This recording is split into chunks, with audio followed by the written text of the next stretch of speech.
دوسری بات یہ سمجھنے کی ہے کہ جیسے اللہ نے دنیا کے کاموں کو سبب کے ساتھ جوڑا ہے، آخرت کی کامیابی کو بھی سبب کے ساتھ جوڑا ہے.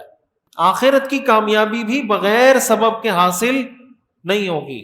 اللہ اپنا فضل جس پہ فرما دے وہ اللہ کی مرضی، قانون اللہ کا یہ نہیں ہے. مثال کے طور پر ہم دیکھتے ہیں نا کہ بھائی یہ رحمت کا عشرہ ہے، یہ مغفرت کا عشرہ ہے، یہ جہنم سے نجات کا عشرہ ہے. تو رحمت کے عشرے میں ہمیں ایسے کام کرنے پڑیں گے جس کی وجہ سے اللہ ہم پہ رحمت کر دے. مغفرت کے عشرے میں ہمیں ایسے کام کرنے ہوں گے جن کی وجہ سے اللہ ہماری مغفرت کر دے. جہنم سے نجات والے عشرے میں ہمیں ایسے کام کرنے ہوں گے جن کی وجہ سے اللہ ہمیں جہنم سے نجات عطا کر دے. ہم دنیا کے کاموں کے لیے بعض اوقات سبب اختیار کرتے ہیں. کسی انسان کو، کسی مسلمان کو کہیں بھائی نماز پڑھنے کے لیے چلیں، تو وہ کہتا ہے اللہ غفور الرحیم، اللہ غفور الرحیم ہے. تو جیسے اللہ غفور الرحیم ہے تو اللہ تو رزاق بھی ہے. اللہ رزاق نہیں ہے؟ تو جب رزاق ہے تو روزے کی حالت میں صبح 8 بجے آفس کے لیے کیوں بھاگ رہے ہوتے ہیں؟ اللہ رزاق ہے تو آفس کیوں جا رہے ہیں؟ پھر ریڈی نکال کے کیوں روڈ پہ کھڑے ہوئے ہیں؟ دکان کیوں کھولی ہوئی ہے رمضان میں؟ کیا اللہ کے رزاق ہونے پہ بھروسہ نہیں ہے؟ کہتے نہیں بھروسہ ہے، کچھ ہاتھ پاؤں تو مارنے پڑیں گے نا یار، کچھ تو ہمیں بھی کرنا پڑے گا. تو بھائی جیسے اللہ رزاق ہے ویسے ہی اللہ غفور بھی ہے. آپ کو بھی کچھ، مجھے بھی کچھ ہاتھ پیر مارنے پڑیں گے. قرآن کریم میں آتا ہے ان اللہ لا یغفر ان یشرک بہ ویغفر ما دون ذلک لمن یشاء. اللہ تعالی شرک کرنے والے کی کبھی بخشش نہیں کرے گا. اس کا مطلب یہ ہوا کہ جو آدمی مشرک ہو کر دنیا سے جائے گا اس کی مغفرت نہ عشرہ مغفرت میں ہوگی، نہ لیلۃ القدر میں ہوگی، نہ رمضان میں ہوگی، نہ بیت اللہ کے غلاف پکڑ کر ہوگی. شرک کرنے والے کی کوئی مغفرت نہیں. ان اللہ لا یغفر ان یشرک بہ، اللہ شرک کرنے والے کو کبھی نہیں بخشے گا. اب اس کا مطلب یہ ہوا کہ ہم اگر اللہ کی مغفرت کے طلبگار بننا چاہتے ہیں تو سب سے پہلا اصول جو ہمیں یاد رکھنا ہے وہ یہ کہ اللہ کے ساتھ کسی کو شریک نہیں ٹھہرانا. اللہ وحدہ لا شریک ہے.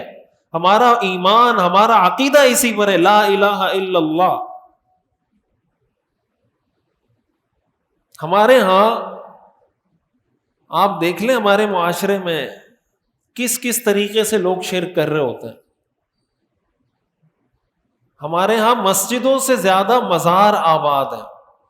مسجدوں میں اتنا رش نہیں ہوتا جتنا رش مزارات پر ہوتا ہے. اس مزار والے کے مزار پہ اس لیے جاتے ہیں کہ یہ اللہ کا نیک بندہ تھا. اللہ کا نیک بندہ کون ہوتا ہے؟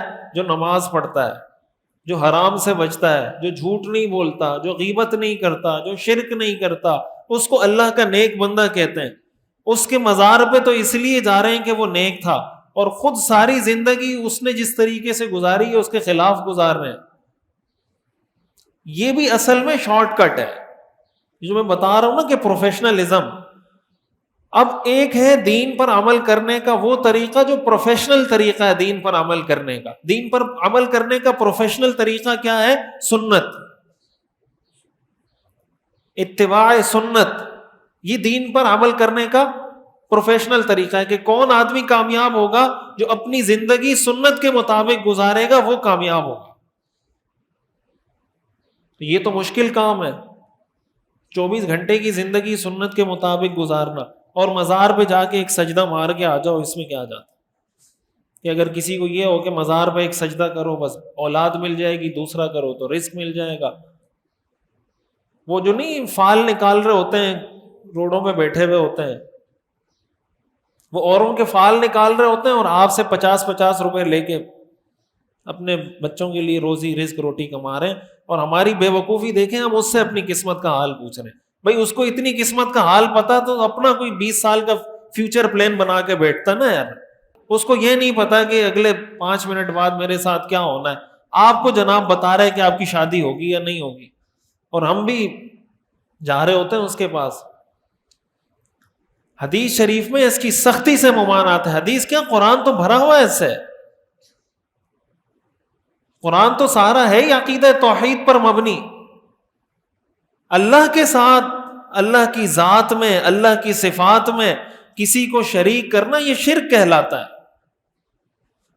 اولاد دینے والا صرف اللہ ہے، رزق دینے والا صرف اللہ ہے، غمی خوشی لانے والا صرف اللہ ہے، تکلیف دور کرنے والا صرف اللہ ہے۔ یہ ساری اللہ کی صفات ہیں۔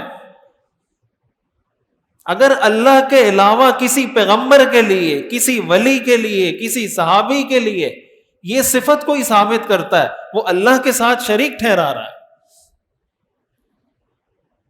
قرآن کریم میں آتا ہے تکاد السماوات یتفطرن من، کہ قریب ہے کہ آسمان پھٹ جائے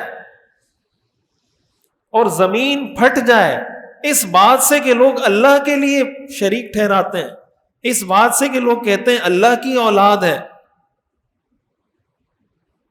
اللہ تعالیٰ کو یہ بات کبھی برداشت نہیں ہے۔ تو یہ بھی ہمیں عزم کرنا ہے، یہ بھی ارادہ کرنا ہے